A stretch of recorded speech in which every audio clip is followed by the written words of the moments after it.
Welcome to Panels and Borders. I'm Dominic. So it looks like IDW is facing some financial problems. So IDW is a comic book company, for anyone who doesn't know. And they do a lot of licensed stuff like Transformers, G.I. Joe, and Ninja Turtles, stuff like that. And I think they have a few properties of their own, but not many.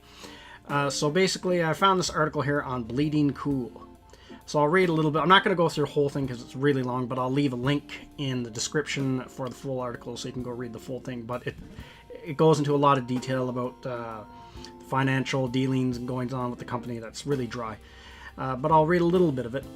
IDW is looking to sell $25 million in stock to fund projects, pay creditors.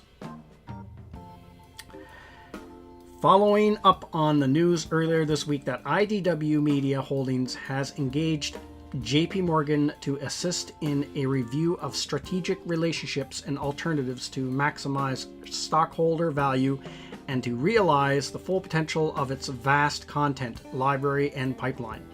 In other words, a potential sale. The company has sent out a memorandum to certain existing stockholders, offering to sell them additional shares of Class B common stock. The initial offering was for $22.5 million in shares. The company reserves the right to raise up to $25 million through the sale, and will close initial offerings and accept payment when they raise as little as $10 million. And then it goes on to talk about what they need the money for. Is they have some television projects that they want to get going, like Lock and Key, V-Wars, and October Faction. And they have one now called Winona Earp, but I guess it actually got stopped production in season 4 from what I read in the article here because it ran out of money. So IDW has burned a lot of bridges with comic book fans just because of the way some of their people have acted on Twitter, which is really common with a lot of comic pros right now. And a lot of their books, like G.I. Joe and Transformers, the writers have put in a lot of identity politics into those books. And anyone who's watched my channel for any length of time know I'm not a fan of identity politics. And it doesn't matter which end of the aisle it comes from, I'm not a fan of identity politics. So a lot of that has been really pushed to the forefront of some of their Transformers and G.I. Joe stories and stuff. And it really pissed off a lot of fans, and a lot of fans have turned their back and walked away. So the IDW name now is so tarnished, I don't know how it can actually pull back. The only comics I bought from IDW, like years ago, I bought some of their Transformer stuff here and there. And because I really enjoyed the artwork. Usually the artwork were pretty good on those comics. But the last comic I actually collected from IDW on a monthly basis was Rom the Space Knight. So Rom the Space Knight was a toy that was created by Hasbro and back in the day, and they got Marvel Comics to create a backstory for the character, and then they actually Marvel Comics did a comic series, Rom the Space Knight, which was really good. And I read quite a few of those, the old series. And so anyway, but the toy died. For years I didn't know that it was actually based on a toy, because after the toy died out, the comic series kept on going. And so the comic series eclipsed the toy it was based on. So anyway, now a few years ago, Hasbro has given a lot of their licenses to IDW, like G.I. Joe, Transformers, and Micronauts, and Rom the Space Knight. And they kind of had them all in one shared universe. So Rom the Space Knight coexisted with like Transformers and G.I. Joe and stuff. So I collected the Rom the Space Knight series, and actually really enjoyed it. It wasn't too bad. It wasn't too badly written, and the artwork was fairly solid. But at issue 13, it just ended, like with no warning, nothing. They just axed it at issue 13, and so anyway, that was it.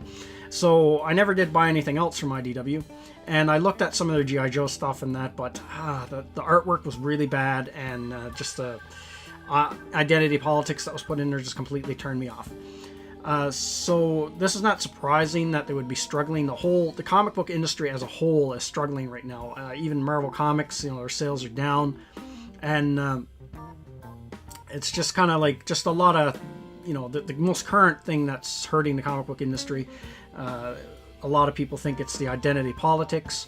I tend to agree with that. It's not the only thing, no. It's just, like I've always said, it's another nail in the coffin of the comic book industry. But there's a lot of other things. Even some of the books that don't have politics in them, the artwork is really bland or not very good, or the stories just are very bland and not very interesting.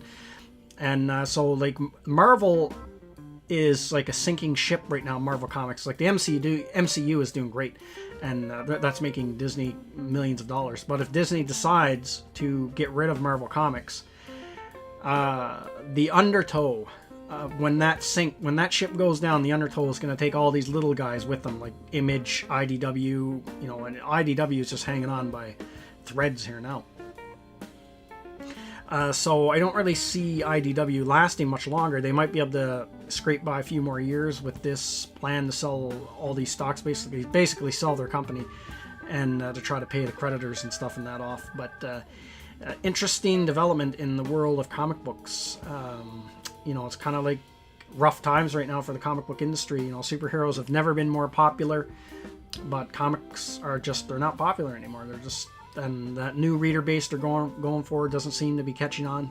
They don't really seem to be attracting anyone new. What the reasons are for that, I don't know. Maybe people don't read as much now.